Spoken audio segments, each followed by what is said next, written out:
What has surprised you most about the Canadiens this season? The fact that pretty much almost every move that Marc Bergevin has made, every new player that he's brought in has done supremely well.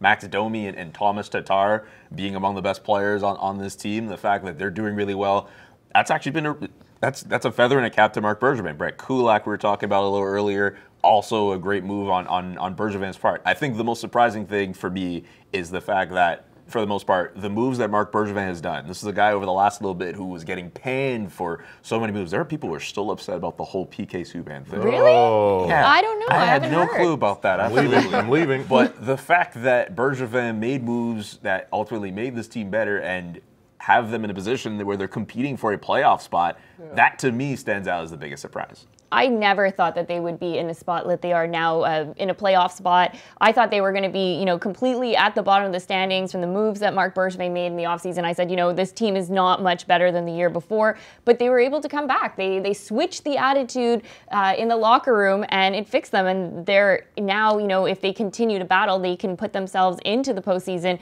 which I really never expected. So as much criticism as Bergevin has gotten, and rightly so, prior to this year, I hope people give him a pat on the back, conversely, because I'm the same way. I didn't think they'd be where Ottawa is, but we saw Florida. I thought that's who the Canadiens might be without the scoring power. I mean, I looked at their defense and I thought there's no way it'll be an NHL defense.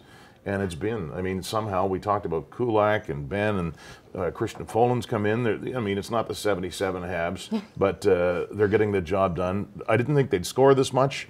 5-on-5, they've been good. Didn't think the power play would be this bad, but they're still, the fact that they're able to succeed with a bad power play, it's really a great story this year. Hey, they're exciting. That's also a fun thing. Last year, the season was done by December.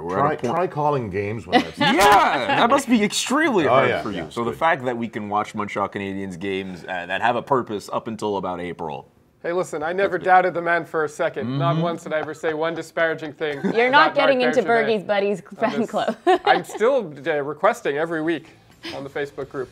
Go to hockeyinsideout.com now and check out this week's full episode.